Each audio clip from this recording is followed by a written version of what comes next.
L'homme a toujours existé à travers ce qu'il fait. Depuis l'aube des temps, nous avons toujours cherché à exprimer nos émotions au travers de l'art. Façonner le monde qui nous entoure, afin de le questionner et de chercher à le comprendre, fait partie intégrante de notre ADN. La nature a donné aux Limousins le kaolin, et les Limougeaux ont travaillé la terre au travers de la céramique et de la porcelaine. Mot qui est aujourd'hui indissociable de Limoges. Cette cité de la céramique a rayonné durant plus de 2 siècles en s'exportant à travers le monde entier, mais a fini par se faire appeler la Belle Endormie dans les années 1980. C'est de ce constat que naît le collectif Esprit Porcelaine en 1984. Ayant pour maxime vivre et créer à Limoges, ce collectif de plus de 40 créateurs pense, dessine et œuvre au quotidien grâce à ce matériau emblématique de Limoges qu'est la porcelaine. Une rencontre entre Monsieur Christian Couty, membre fondateur du collectif, et Madame Gloria Montenegro, fondatrice de la Caféothèque à Paris, mène à une simple question. Comment Limoges, grâce à ses tasses en porcelaine, pourrait-elle rendre ses lettres de noblesse au café de spécialité guatémaltèque ? Ainsi, les jeux étaient faits, et l'Esprit Porcelaine se mit à repenser la tasse en elle-même. Elle qui est devenue un symbole quotidien pour des millions de personnes à travers le monde. Les réflexions de cette collaboration franco-guatémaltèque ont permis de mettre en lumière un pan de l'histoire de Limoges. De nombreuses familles guatémaltèques ont ainsi collectionné et utilisé des services en porcelaine de Limoges jusqu'aux années 1920-1930, avant d'arrêter de les importer. C'est ainsi qu'a débuté la fabuleuse nouvelle aventure d'Esprit Porcelaine, organiser 3 expositions à Guatemala afin de mettre en avant le savoir-faire porcelainier limougeot, recréer des liens commerciaux et culturels entre ces 2 régions du globe et s'enrichir des traditions pré- et post-colombiennes, du textile et du café du Guatemala. Le festival Blanco et Fuego naissait.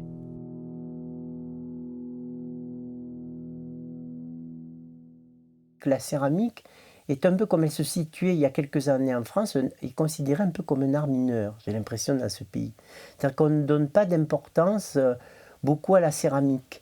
Et donc c'était tout à fait normal que nous accompagnions Esprit Porcelaine dans cette exposition à Guatemala City. Le vecteur créativité au sens avec la porcelaine et Esprit Porcelaine était fantastique pour avoir une action dans ce cadre général d'une vision de la démocratie, de la préservation de l'environnement et du partage de la créativité et des échanges entre Limoges et Guatemala. Et en fait, je pense que la porcelaine, qui a un certain nom, vient se présenter dans ce lieu et on se rend compte qu'en fait, on a découvert des artistes mais qui sont exceptionnels.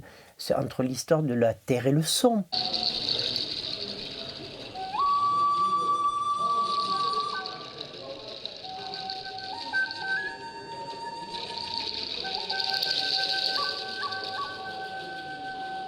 Le Guatemala, terre fabuleuse de traditions textiles, caféières et céramiques, fut au cœur de la civilisation maya durant plusieurs millénaires.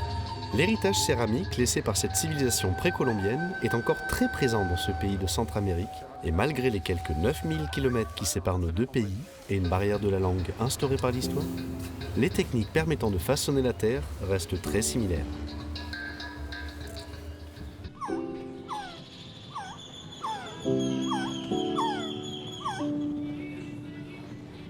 En tendant l'oreille dans les forêts guatémaltèques, on peut entendre les cris d'un quetzal. Un oiseau rare et sacré pour les Mayas, dont les longues plumes étaient très prisées. Ce pays, d'un peu moins de 17 millions d'habitants, brille par sa végétation luxuriante, ses couleurs vives et ses volcans. Le pays de l'éternel printemps, pourtant riche d'extraordinaires cultures millénaires, est comparé à une cage dorée. Les disparités sociales du pays ne sont pas favorables à l'accès à la culture et au monde extérieur. L'héritage culturel et les métiers d'art constituent de vrais chevaux de bataille pour les habitants et résonnent comme des cris de contestation.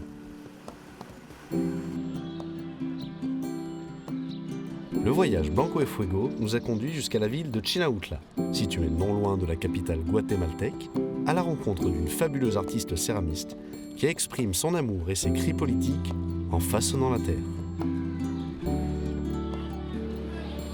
La cerámica, sino que era una pasión porque a través del barro uno se expresaba de lo que uno siente, lo que uno quiere porque puede expresarse usted a través del barro de diferentes culturas. Y ahorita lo hago porque realmente en lo largo de mi camino pude abrir mi mente de que no solo aquí se hacía, sino que en varios departamentos y en varios países.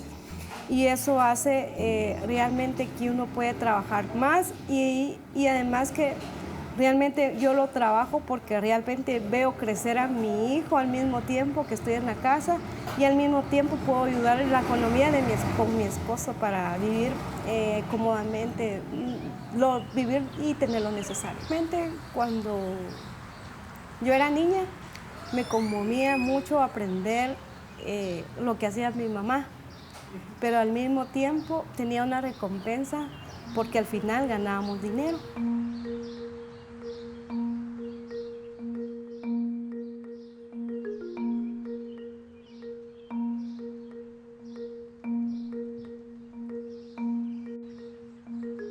Cuando hago una pieza yo me expreso y me libero, porque siento que siento que yo hablo más que todo me enfoco en la problemática de aquí. Cuando yo lo hablo siento que nadie me pone atención y entonces siento expresarme en mis piezas.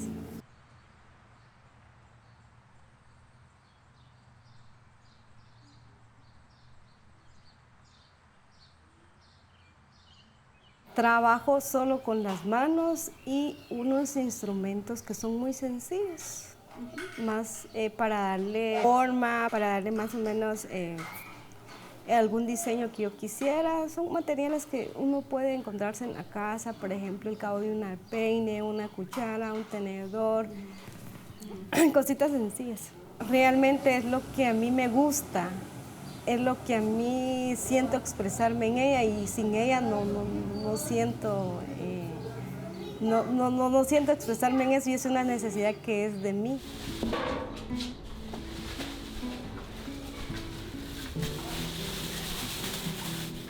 Realmente que se dé a conocer la cerámica y que se dé a conocer por medio de la cerámica la problemática de aquí, porque realmente aquí es un pueblo muy bonito, sin embargo, abandonado totalmente. Es lo que me hace de que yo pueda hacer piezas realmente que expresan eso. Sin embargo, puedo trabajar de lo que sea, pero realmente es lo que yo quisiera.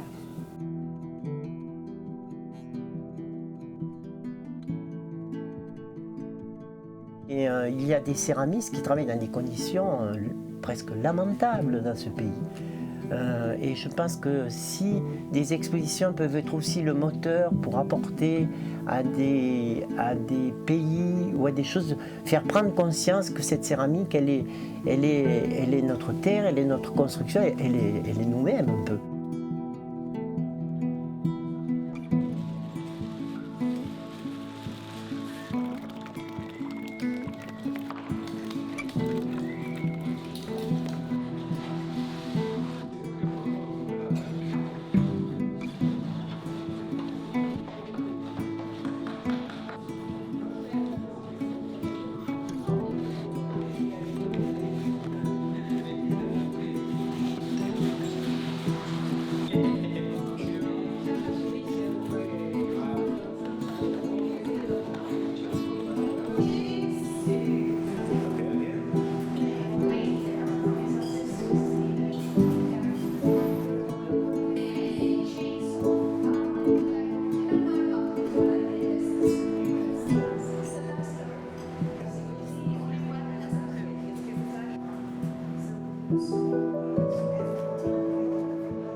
Une partie des membres du collectif s'est vue participer à un atelier chez Carlos Chaclan, grand artiste céramiste qui travaille l'argile dans le respect des traditions ancestrales mayas. Restaurateur de céramique préhispanique au musée Popol Vuh de l'université Francisco Marroquín, créateur et artiste, son travail est reconnu au Guatemala et à l'étranger. Ses créations céramiques redonnent vie au son de l'époque maya et transportent dans un lointain passé qui semble vivant le temps de quelques notes de musiques enivrantes.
C'est en plein cœur du musée Ixchel, consacré aux textiles et vêtements indigènes, qu'a eu lieu la principale exposition du festival Blanco et Fuego.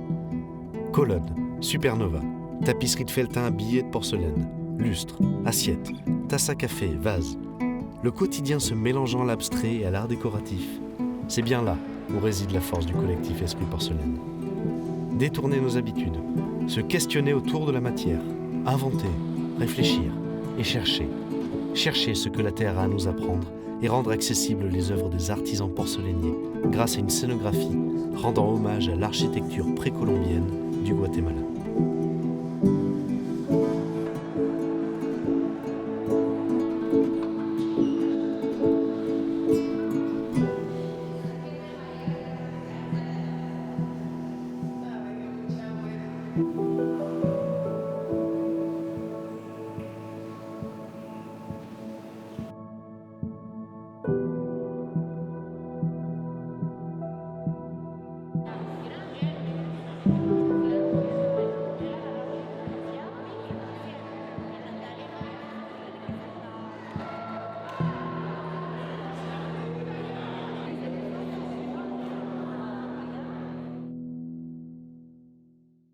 C'est en retournant à Limoges que l'on peut observer les nouvelles utilisations de la porcelaine.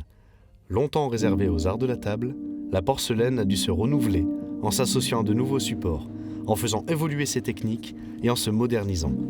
La force du collectif d'Esprit Porcelaine, c'est de regrouper en son sein des créateurs, des porcelainiers, des architectes, mais aussi des joailliers. Et c'est en observant les petites pièces sur lesquelles œuvrent ces derniers, dans la finesse des bijoux créés en y associant de la porcelaine, qu'on voit un exemple des initiatives du collectif. Alors lorsque nous sommes venus sur Limoges, c'était en 92, on a commencé à travailler dans la joaillerie, et tout de suite on s'est demandé qu'est-ce qu'il y avait à faire, qu'est-ce qu'on pouvait amener de plus à la joaillerie, quel était l'artisanat local qu'on pouvait inclure dans un bijou. On a tout de suite pensé à l'émail et à la porcelaine. Et de fil en aiguille, on a commencé à s'intéresser à ces deux secteurs pour l'inclure dans nos créations. La porcelaine, qui est très similaire, même si les matériaux sont complètement différents, très similaire à la bijouterie, on a voulu trouver un moyen de faire des pièces en porcelaine. Et bon, évidemment, avec Esprit Porcelaine, ça facilite beaucoup les choses, ils sont très ouverts. On veut faire ça, pas de problème, on va essayer, on va le faire, ça marche pas, mais on le fait, on essaye. Et c'est comme ça qu'on peut avancer. Enfin, je pense que c'est comme ça qu'on peut avancer.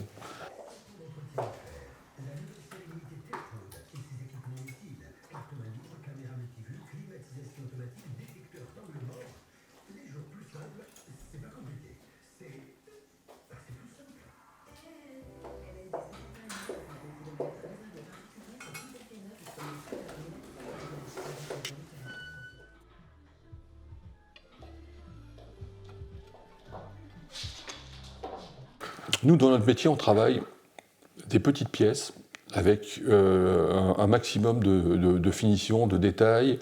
Le fait de travailler sur des pièces un peu plus importantes, enfin je dis un peu plus importantes, c'est pas monumental non plus, hein, ça nous aère un petit peu l'esprit, quoi, quelque part. C'est un matériau qui est noble, c'est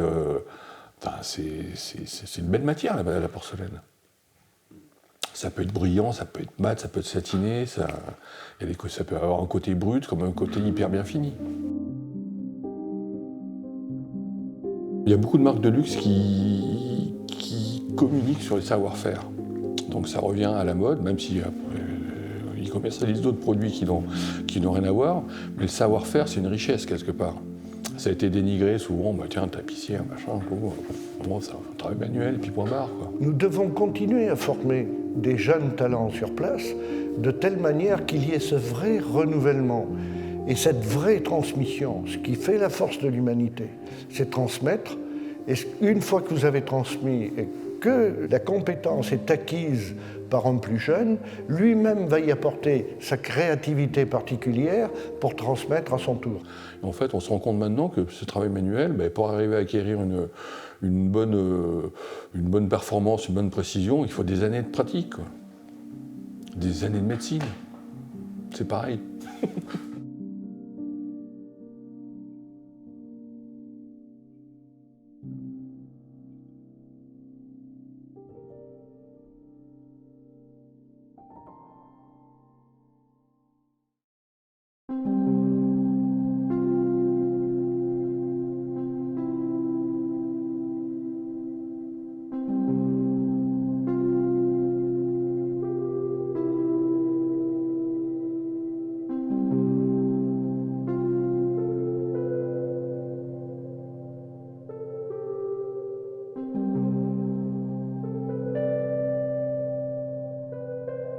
Oser, créer et exposer par-delà les océans, c'est montrer les savoir-faire de notre région et surtout comprendre, apprendre et s'enrichir des cultures que le monde a à nous offrir.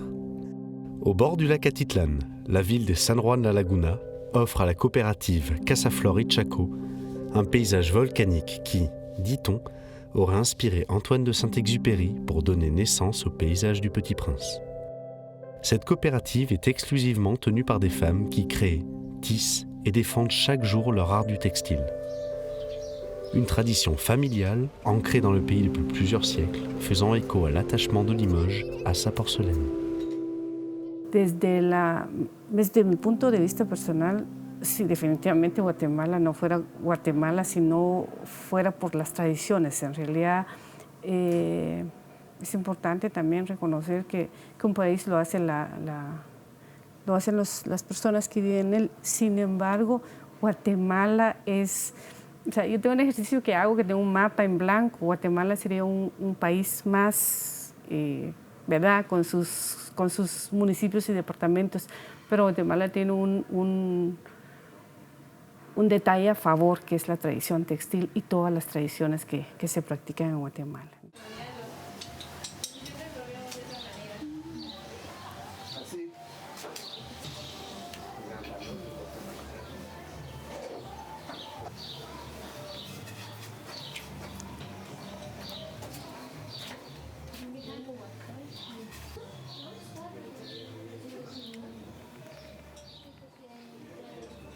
Ahora me siento muy feliz de estar trabajando acá en esta organización, porque es el arte que yo tenía antes, es el arte de tejer.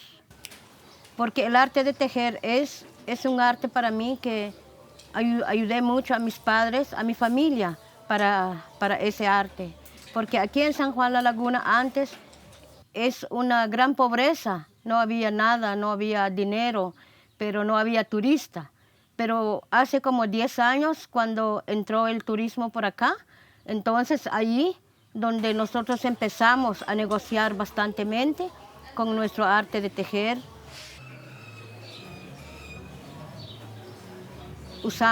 Hacemos variedades de productos, lo que es el cubrecama, chalinas, bufandas, caminos de mesa, manteles de mesa, huipiles.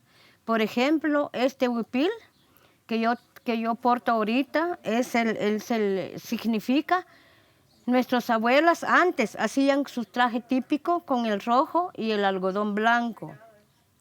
Solo con 2 colores era el huipil traje, el huipil de San Juan La Laguna. Y con estos símbolos que lleva y con la rueda que lleva acá. Por ejemplo, la rueda que lleva acá es como en el camino de cada persona, como es el mundo que está dando vuelta. Y se lleva un sute negro para ir a la iglesia o para ir al mercado para que traigan cosas en el sute. Y también la faja es una faja rojo. Entonces aquí decían nuestras abuelas, aquí viene nuestra fuerza.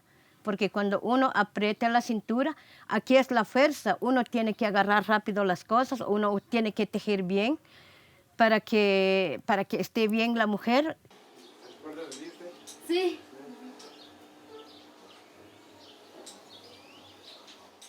¿Arriba ya no hay nada? No, arriba ya no hay nada por el momento.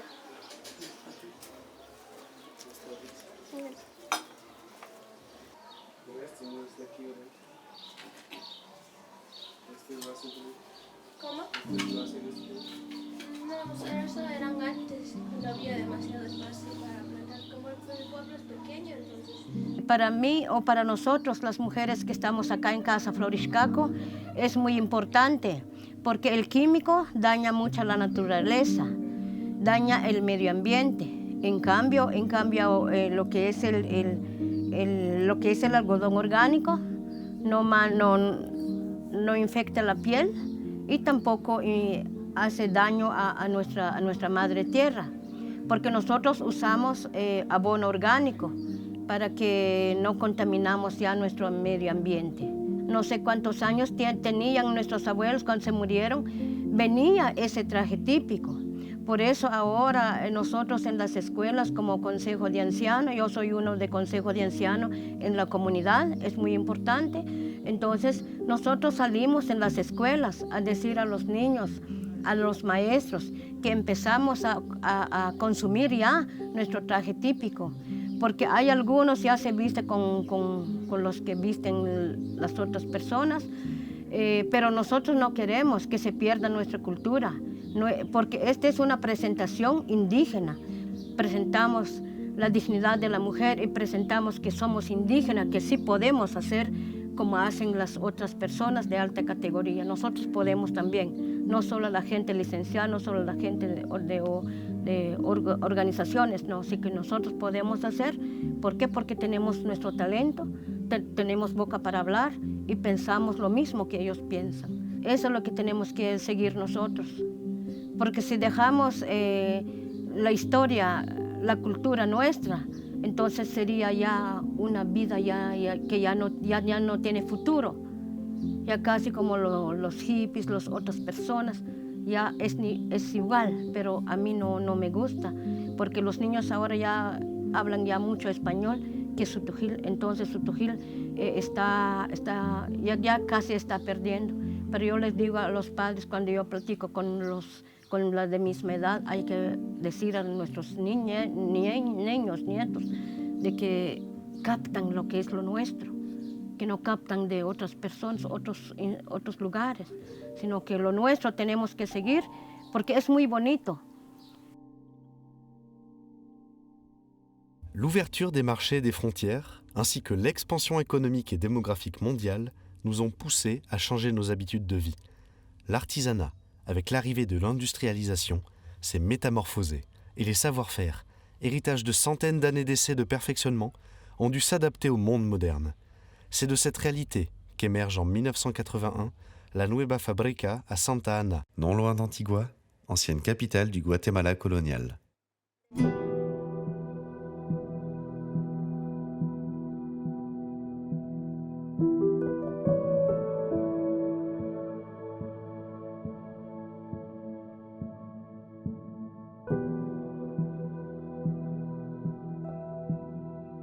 I love traveling the world, I love Europe, but really I always come home to Guatemala, and I think Guatemala will be my home for the rest of my life.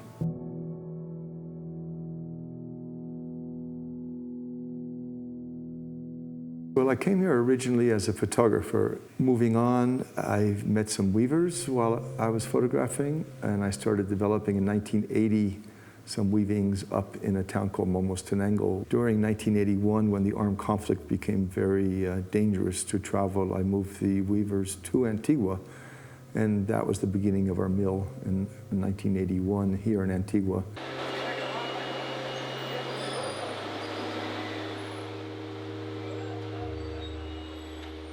Since then, we've grown to a space of 10,000 meters with 175 employees. And what we do is not really weaving traditional Guatemalan weavings, but what we do is use very highly skilled Guatemalan weavers and workers and finishers to create products for the United States and Europe, France, other European countries.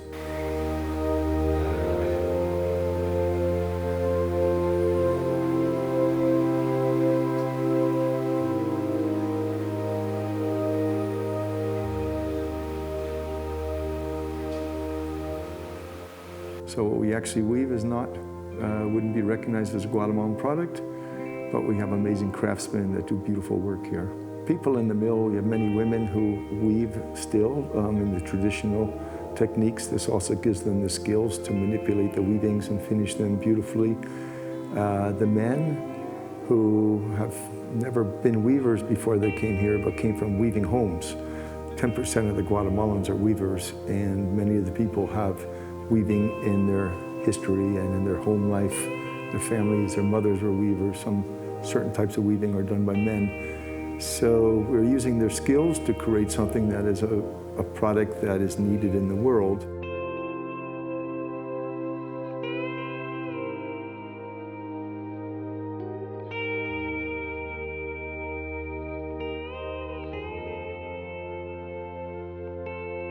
Just yesterday, I was working with women who have a co-op where they're still promoting use of natural dyes and hand-spun materials. And we're actually, through the foundation, going to be planting a lot of the plants they need. They don't have much land, so we're going to be using land that's available to us to be growing these different plants for natural dyeing. So the purpose of the foundation is also to support culture as it is, not try to change it, but also open up conversations to create more opportunities for people in general in Guatemala.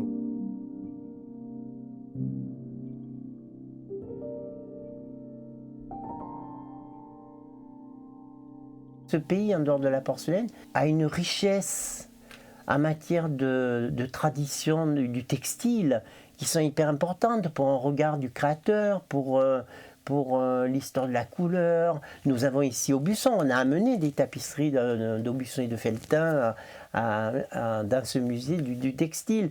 Et il y a un art du textile exceptionnel aussi dans ce pays. Et c'est très important pour tous les créateurs qui travaillent avec nous d'avoir ce regard et de savoir qu'il y a des choses différentes qui se font.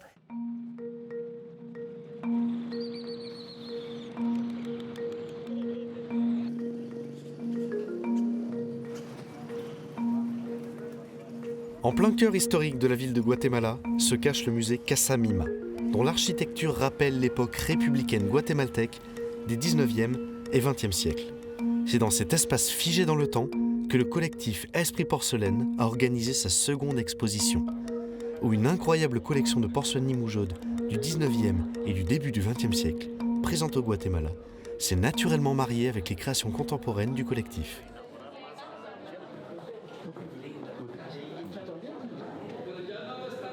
C'est ce qu'on a découvert à Guatemala quand on a découvert au Casa Mima les vaisselles qu'ont amené les gens sur l'histoire de Limoges. Essayons de recréer ces réseaux de diffusion qui ont existé. S'ils ont existé, aujourd'hui il y a de l'argent dans le monde.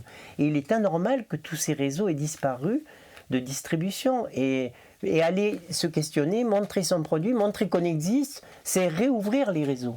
On se rend vraiment compte que l'art n'est pas vraiment reconnu. Et on se rend compte que la céramique, encore dans le monde, est considérée comme un art mineur, alors que dans la planète entière, c'est notre repère de civilisation. C'est-à-dire que la céramique, ce sont nos témoignages des civilisations et de tout.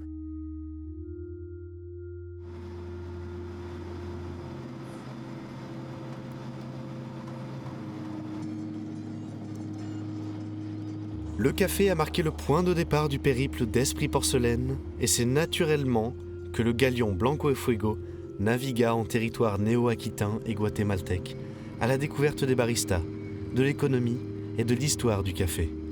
Largement présent dans le quotidien du pays d'Amérique centrale, le café représente une vraie tradition familiale et un vecteur économique majeur du Guatemala.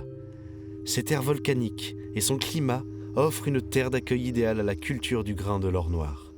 La propriété de la famille Celaya, située dans les montagnes d'Antigua, fait figure de modèle dans l'exploitation caféière et offre un écrin onirique aux cerises de café. La cosecha se inicia de enero, dura unos 3 meses la cosecha de café.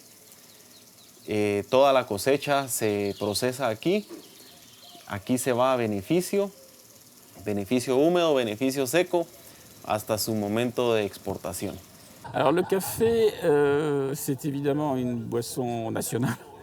Les Guatémaltèques en boivent beaucoup. Et ils boivent un café qui est en général plus dilué que ce qu'on connaît en Europe ou en tous les cas en France. Jusqu'aux années 20 à 30, les familles guatémaltèques avaient des services en porcelaine de Limoges. Et ce mélange entre le café et des tasses sublimes participait aussi au plaisir du goût et des produits de qualité. L'habitude des Français, je pense que, historiquement en tout cas, c'est l'espresso. L'espresso, on l'appelait le petit noir dans les bars d'antan, qui venait de nos anciennes colonies, qui étaient l'Afrique de l'Ouest, et donc du Robusta. Et le Robusta, on le connaît par rapport à l'Arabica, il est beaucoup plus caféiné et donc beaucoup plus amer.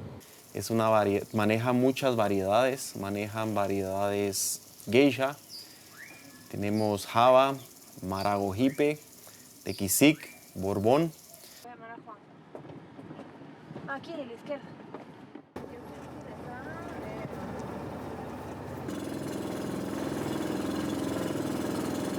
Bon, le café est un élément central dans la construction nationale du Guatemala. C'est vrai, ça a été vraiment ce qui a permis au pays de s'enrichir tout au long du 19e siècle, du début du 20e siècle.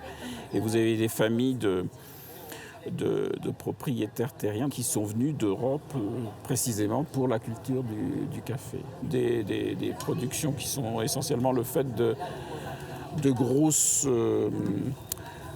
propriétés, souvent familiales d'ailleurs. La finca pertenece a María Zelaya, la familia Zelaya. Son productores de café de muchos años atrás. Esta finca, según entiendo yo, son dueños de 1904.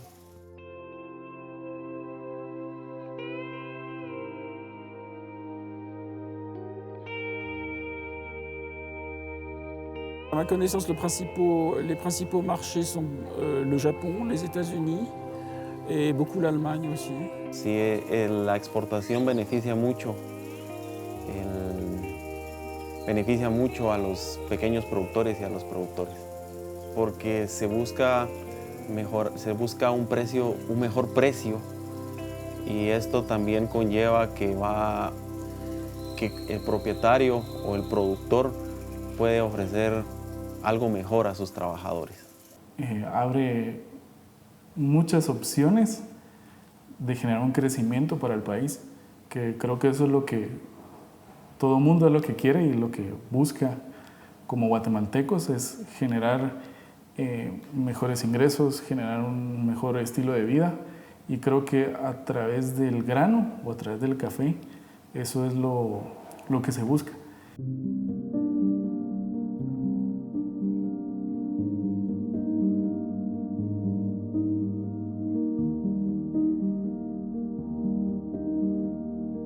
Le Guatemala est très soucieux à l'heure actuelle dans une époque où les cours du café, où d'abord il y a une forte concurrence internationale, une forte concurrence qui a amené à une baisse des cours du café. Les Guatémaltèques sont soucieux de proposer un produit peut-être de plus grande valeur ajoutée. Et donc il y a certaines personnes qui travaillent, qui réfléchissent en tous les cas à l'idée de travailler sur des appellations régionales, contrôlées ou pas contrôlées, mais en tous les cas de travailler sur des spécificités locales. Parce que là on parle de consommation responsable, là on parle de filière courte, là on parle de contact direct avec le producteur. On connaît le producteur, on va chez lui, il vient chez nous. Donc c'est carrément une niche dans le café. Et donc on parle de qualité, on ne parle pas tout le temps de quantité. C'est plutôt la qualité qui va être cherchée et mise en valeur. Para nosotros como institución, creo que es bien importante incentivar al productor para que pueda generar una producción óptima en la cual podamos desarrollar sabores únicos y que identifican a Guatemala como un país producteur de alta qualité. Aujourd'hui, on est comme dans d'autres mouvances, comme la bière artisanale, comme aussi le vin naturel, d'essayer de retrouver autre chose et à travers un produit de qualité.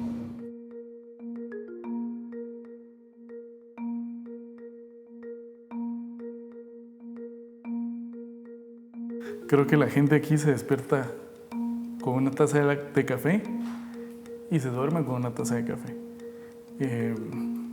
Creo que tal vez no somos el mejor país consumidor, no tanto porque no consumamos café, sino porque tal vez no sabemos cómo tomarlo y cómo prepararlo, pero creo que sería imposible para nosotros en Guatemala vivir sin café.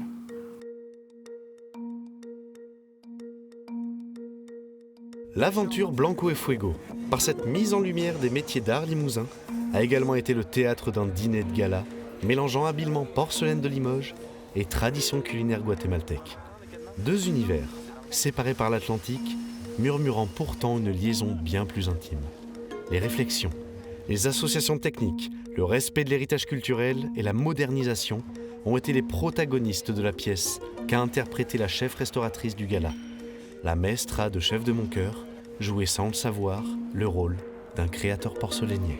We do select every single dish for every single plate, so it depends. If it's gonna be something more slightly or more elegant, we use porcelain. If we're gonna use something more cultural and more traditional, we use clay, and so it depends, yeah. It's gonna be very exciting because for us, the porcelain makers or every single person that makes plates is another artisan. It's another person that is in the circle of what you have to pay attention to it. So yes, it is very important, and it's very like easy to serve in plates like that. Like it's amazing. Like the plates are ready. Like they don't need our food in there. Like you can only see the plates, and it's gonna be awesome. And our tables light up, so you can see the translucent of the porcelain. And for me, that's really good because the really good made porcelain, you can see the translucent. It's like a really nice coffee. When you see the bourbon color is really good. It's very clean.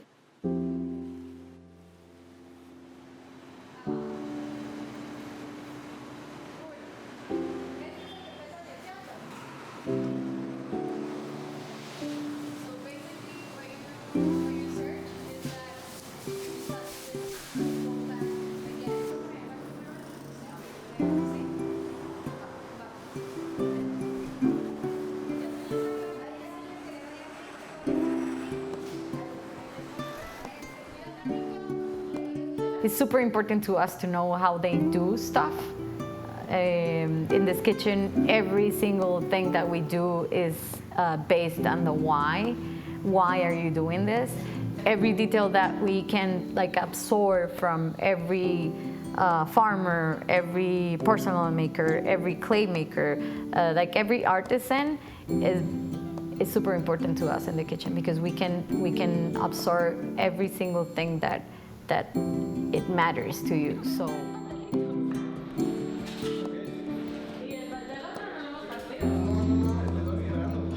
But tonight, the dinner that we're making, it was super fun because we saw this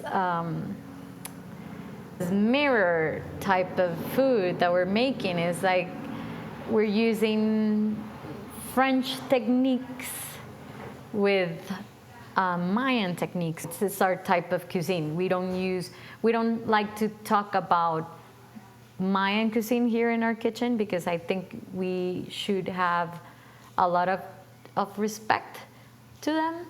I prefer to leave that kind of cuisine to the people that have learned that from your mom and from your grandmother because Mayan cuisine is like that.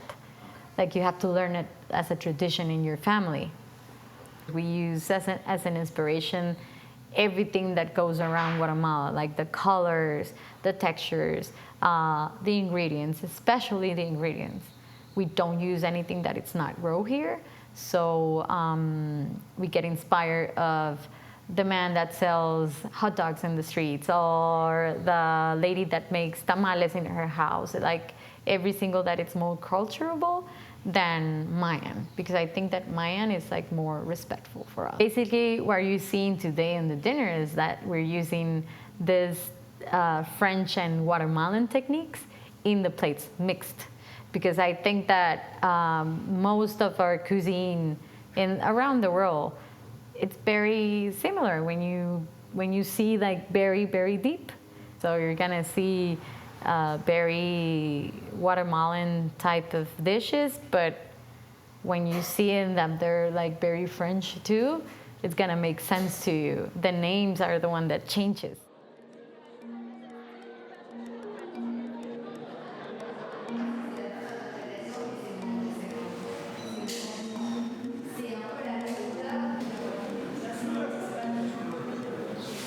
La galerie de l'Alliance française a accueilli la 3e et dernière exposition du festival Blanco et Fuego. La coopération entre la vitrine, association qui promeut la création contemporaine, et Esprit Porcelaine, tous deux acteurs culturels à Limoges, a fait naître cette dernière exposition sous le nom de « Et plus si affinité ». L'idée de cette coopération était de bousculer les limites de la porcelaine, en présentant au public des objets non pas utilitaires, mais d'art.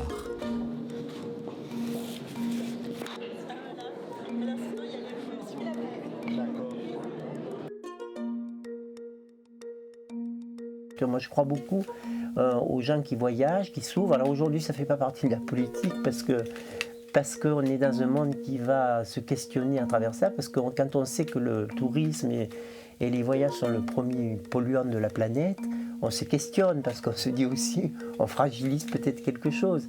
Mais enfin, on a besoin d'exister et l'homme a toujours existé à travers ce qu'il fait.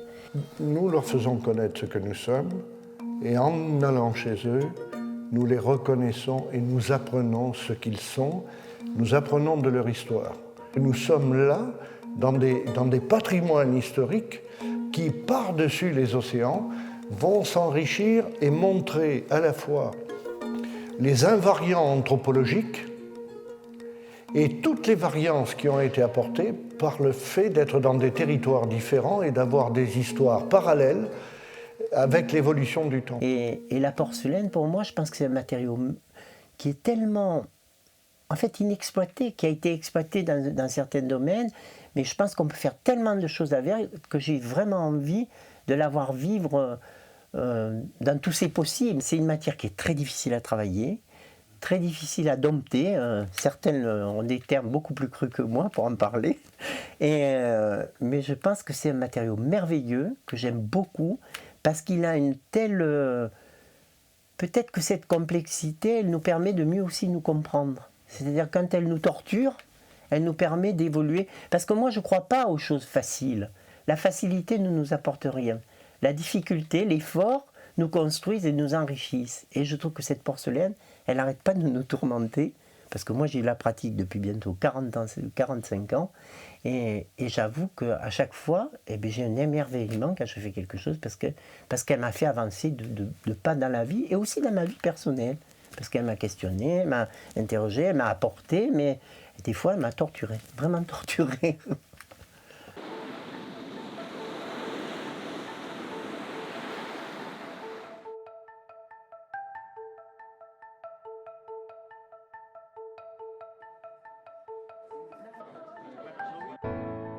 Qu'elle soit portée tous les jours comme les tissus guatémaltèques, portée au doigt comme une alliance en porcelaine limougeaude, ou partagée simplement en famille comme un café du Guatemala.